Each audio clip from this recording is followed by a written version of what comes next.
bless everyone. I hope everybody's doing well, blessed, and enjoying family. As always, muchas gracias to everyone for everyone's words, wishes, prayers, as the love and support everyone sends and shares with me. From the Cora, muchísimas gracias. Also, do please like, share, subscribe, and hype to this video to help push the message. Thank you. Well, everyone, what I want to talk to you about today. Today is going to be more on trying to answer something I've been asked recently, right? And it's how did it become mandatory for camaradas with responsibilities to be aware who was on the list or even have a list, right? And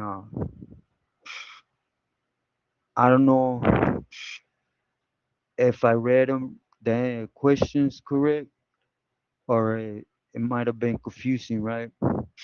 But I'm assuming you're asking how did camaradas start getting the list on who was on the bad news when it came to Pilis. Because see, if you were holding a jardín, if you were a position of responsibilities, you always had that list of camaradas that were in the hat that did something foul somewhere and they ever landed where you were at with responsibilities to deal with it, right? So I'm assuming the question is when did the list change and included Pilis, right? Señores. And first, allow me to see if I could put a little bit of history that goes with the answer, right? First and foremost, I don't know who put it out there, it changed, right? But I can imagine. And when it did change, it had to do with a lot that was happening. Unfortunately, when it comes to members or cats that were at one point members that decide to take a dive, they start doing a bunch of dirty stuff. Like sitting on money, or they start having the squad move them on their excuses to different spots. They get to a spot, they start, working gente. Most importantly, they start, excuse me, keeping an eye on who's hitting, who's holding pieces, who's doing moves on the yard to have more to give, right?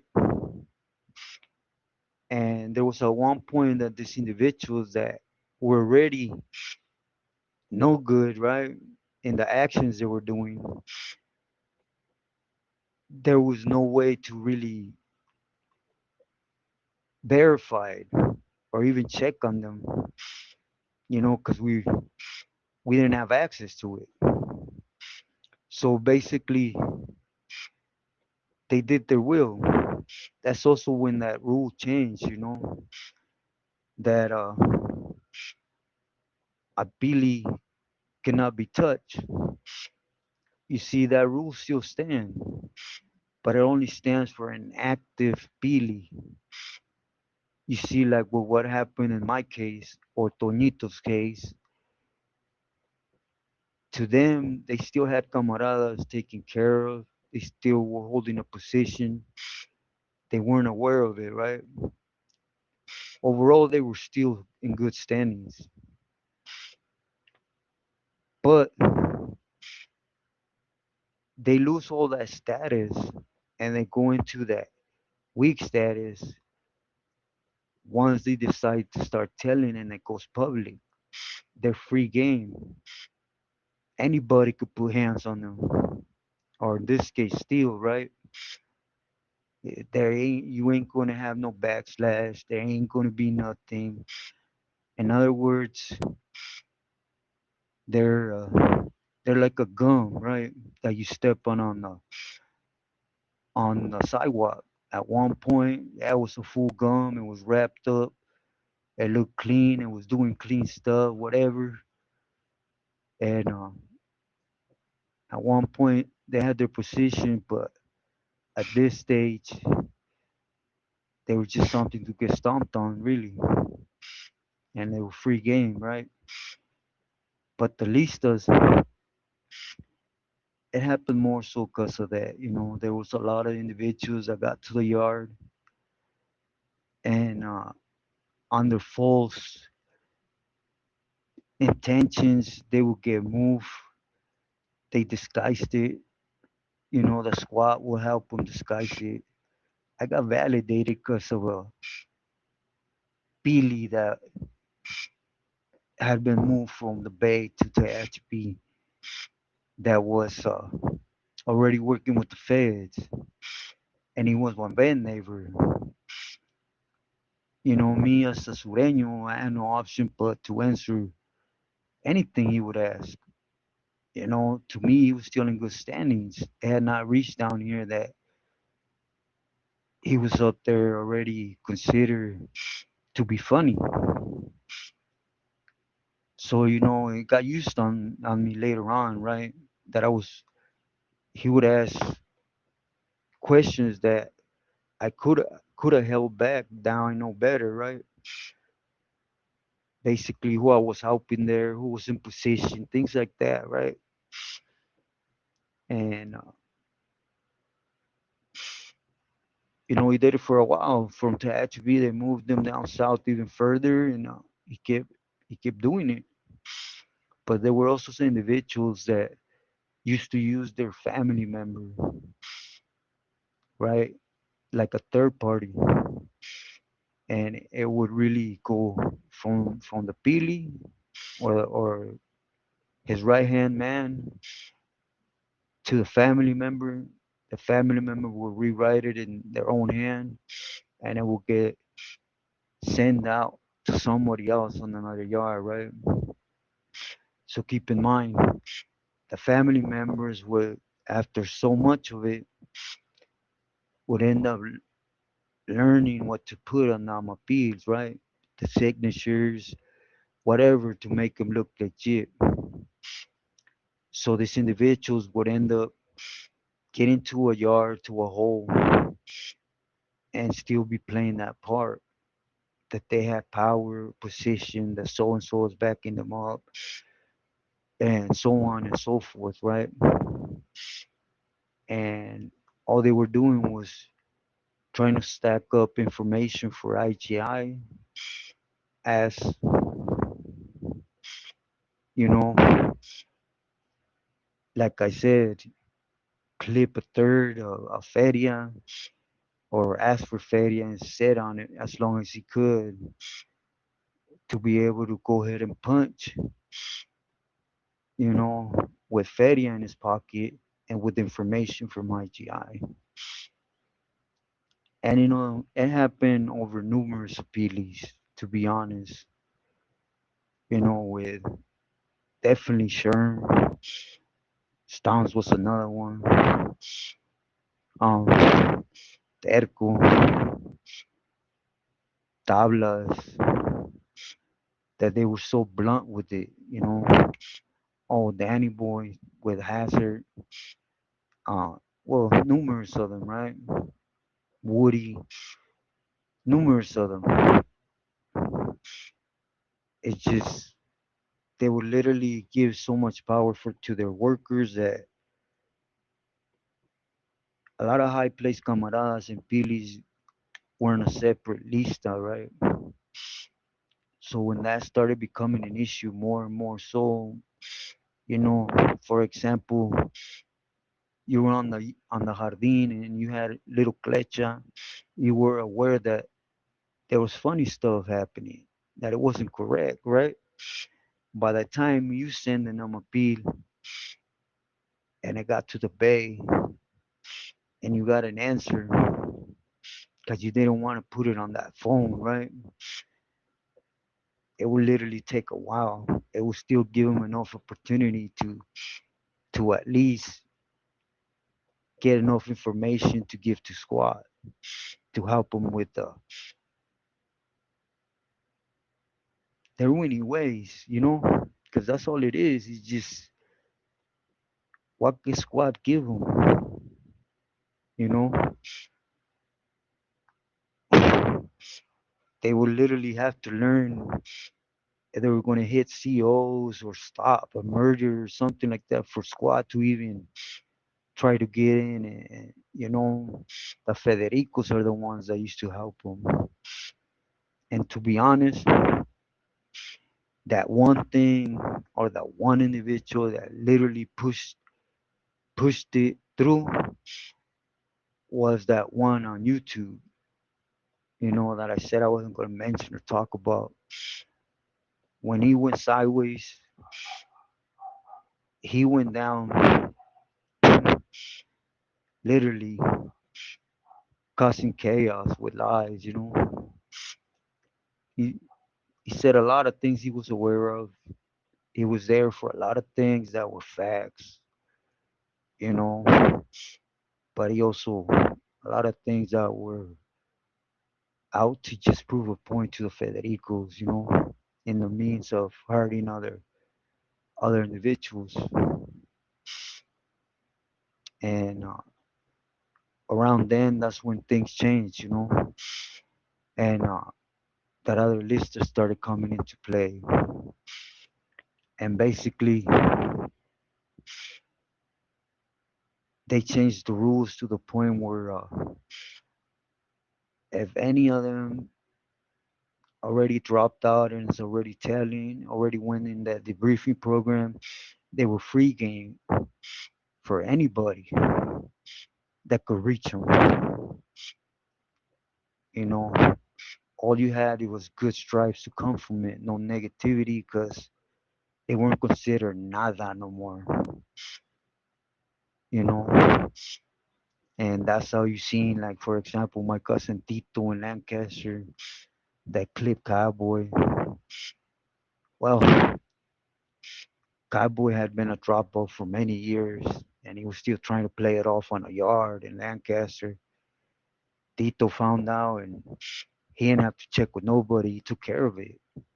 He literally took him out. And it was like that with numerous cases. And that's when that list came down. Basically, the list considered on who was all in Tehachapi, Corcoran, Pelican Bay, who were considered good, who were Pilis that were untouchable by us, Sureños. Another Pili had to take care of it because they had not weaned out. For example, you have Little Man, right? Individuals like that, that if he would have been in the system, Carnal should have been taking care of that. But it's basically how that list got flip flopped. And Sureños with responsibility started being able to tap into it. You know, there was two lists. One that you had to guard with your life, that had to do with the members, right? Where they were at. If they already got weenie, they already debriefed, they were working with Federicos, or they were about to reach a place to go ahead and try to reach that avenue so that instead of him blindsiding the camaradas on the yard, they will receive him and things like that. But yeah, it happened around 2003, 2004. Before then, there was just certain camaradas that were in the loop, and it was more so that or they were trusted to the fullest and they were allowed to be aware of it. But since they had that rule carved out on stone, where they had been Mexican mafia or were still carnales, no sureño could touch them, just them.